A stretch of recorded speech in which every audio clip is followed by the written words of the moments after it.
Hi, this is Bill Federer, and I just wanted to spend a few minutes with you talking about state elections. Most of you are familiar. We have a federal government and a state government. And the importance to the founding fathers really was the states. States came first, and the states created the federal government. When the country was founded, every colony was started by a different group with a different denomination. I wrote a book called The Original 13.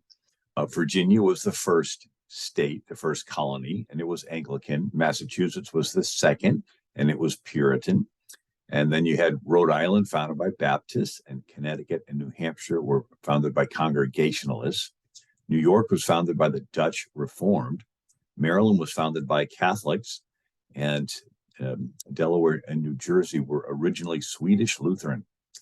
The Carolinas were originally Anglican, but they wanted to hurry up and populate the colony, so they allowed non-Anglicans in, like French Protestant Huguenots and Puritans and Quakers and Moravians. And then when they wanted to tighten the screws and make it more Anglican, South Carolina split away, and it was plain Protestant. Georgia was plain Protestant. And then Pennsylvania was Quaker, but they did a holy experiment to let people of other denominations come in to see if they could live together in the same area, which today seems pretty normal. But back then it was a big step to say, let's see if Christians of different denominations can live together as neighbors in the same geographic area. So the 13 colonies, and then they became states. They had their own histories, and they viewed their own state as their own country. And so there's different delegates to the Continental Congress, and they referred to Virginia as their country or Massachusetts as their country. Many of them, their whole lives, hadn't gone to other different colonies. And you had states like Rhode Island boycotted the Constitutional Convention. They didn't think that they wanted to give up any rights to a federal government. Vermont could have been the 14th state, but they were fighting not just the British, Ethan Allen, the Green Mountain Boys. Vermont, Ver means green, and mountain means mountains, the Green Mountain Boys. But New York was claiming Vermont, and New Hampshire was claiming Vermont, and Vermont wanted to be independent. So they were their own nation before they became a state. So it's interesting the history that they had. And so when the country was founded, the Constitution was the state delegates meeting together, deciding how much of their power they were going to give up to create the federal government. They originally had an Articles of Confederation, and it was so loose, the states gave up zero power and zero money in taxes. And so George Washington had a federal army, and he was always at a shortage because the states had their own militias and armies fighting battles. They didn't want to give up any money. And so George Washington was always pleading for funds for the federal army. And then when the Constitution was written, you had anti-federalists that were against the Constitution. Patrick Henry, the 5-time governor of the state of Virginia, was against the Constitution. He goes, there's not enough limits on the federal government. And George Mason was considered the father of the Bill of Rights. He insisted that there be handcuffs on this federal government. And so James Madison convinced Virginia to vote to ratify the U.S. Constitution on the promise that the very first session, the states would put handcuffs on the federal government, which they did, called the First 10 Amendments. Supreme Court Justice Joseph Story in 1833 wrote, "The whole power over the subject of religion is left exclusively to state governments to be acted upon their own sense of justice and their state constitutions." So just like today, some states legalize marijuana and others don't. Some states have underage drinking and others don't, or smoking bans, others don't, gambling, others don't, and even prostitution. Nevada, thank God the rest don't. But at the time the country was being formed and they had the Constitution and the Bill of Rights, some states gave a little more religious freedom. Pennsylvania is a notable one, Rhode Island, Maryland. But other states had, for example, blue laws where everything had to be closed on Sunday. Connecticut, New Hampshire, Massachusetts. One of the stories was George Washington was touring the different states after his election, and he was going through Connecticut, around Milford, Connecticut, and the sheriff stopped the carriage and said, our laws in our state is you cannot travel on Sunday. It's the Lord's Day. And so George Washington said, okay, and went to the nearest house and spent the day there. And so the old locals talked about how special it was that George Washington spent the day there. But he honored their state laws. Now, why is this important? Because most of the laws that govern our individual behavior are on the state level.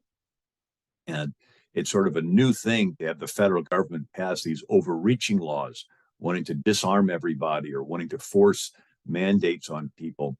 And it's a usurping of state authority. And so that's why we need to elect people that'll stand up and defend the states and say, wait a second, we're not in a hurry to just surrender everything to a big federal bureaucracy. Mercy Otis Warren, her brother was James Warren. She was called the conscience of the revolution because she wrote letters to all the founding fathers and would counsel them. She was an anti-federalist. She was against the Constitution because, again, it didn't have enough limits on the federal government. And in one of her writings, she said, it'll be like Spain, where the people are all poor. And they'll say, well, they took all of our money to Madrid, where the capital was. And so she called the capital the federal city. And the fear was that it'll become what, in a sense, is today, where they want to start passing these dictates. And there's no place in the Constitution where the government should be involved in education. Education was always a local issue and then a state issue, not federal. Healthcare was always a local issue, not federal. Religion was a local issue, not federal. So you're a citizen of your state. You have a state driver's license. And the federal government was only tasked with a few things: regulating commerce between states, because they would get into disagreements over taxes and so forth, and then defending the borders. And like a card game, and you're dealing out cards, the federal government got very few cards. All the rest of the cards that governed individual behavior were left to the states. And so this is important. Sometimes we just think of the federal government, but the state elections are the ones that really do make an impact on our daily lives. So one of the interesting things was the preamble to the Bill of Rights. We all are familiar, hopefully, with the preamble to the U.S. Constitution.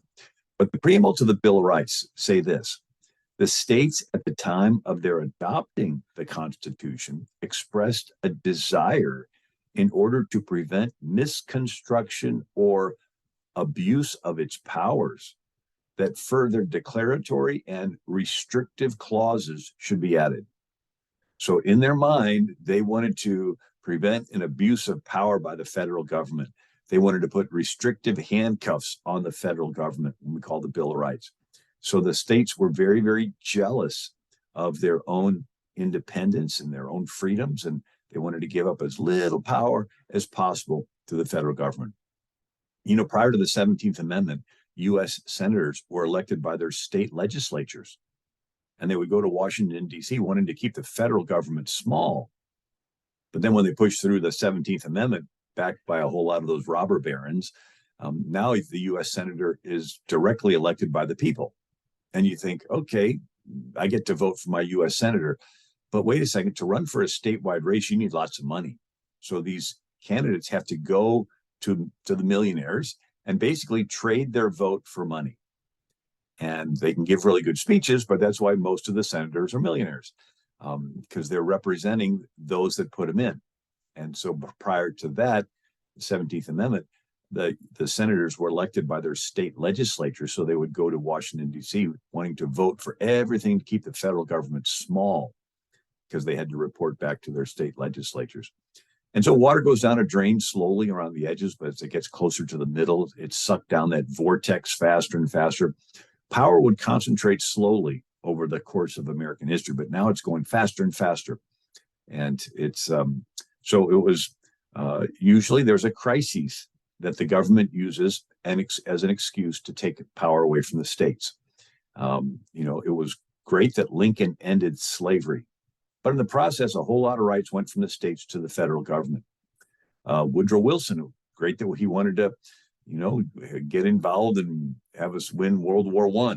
But in the process, he wanted to not just take power from the states, he wanted to surrender U.S. sovereignty to the League of Nations and create a one world government. But that was voted down. It was great that Franklin Roosevelt wanted to get us through the Depression, but he concentrates power in the federal government with executive orders and New Deal programs.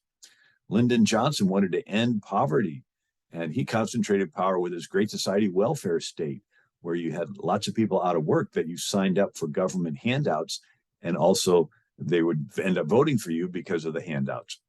Nixon had a war on drugs, and it was great that he wanted to end that, but it concentrated more power. And then President Bush, it was great that he wanted to make sure there's no more terrorist attacks, but he concentrates power with the federal government, the NSA, the Patriot Act, so that now the government can read all your emails, track all your travel with your iPhone, the geo-positioning. They can listen in on conversation. They can do all of that in the name of the Patriot Act. So usually there's a crisis.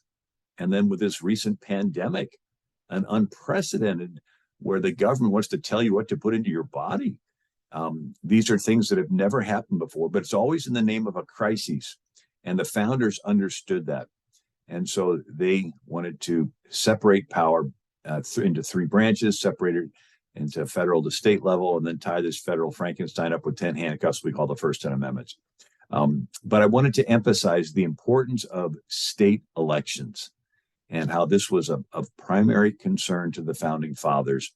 It should be a primary concern for us. So we need to vote for our statewide offices and local offices of people that are not in a hurry to rubber stamp and surrender power to the federal government whenever there's a crisis.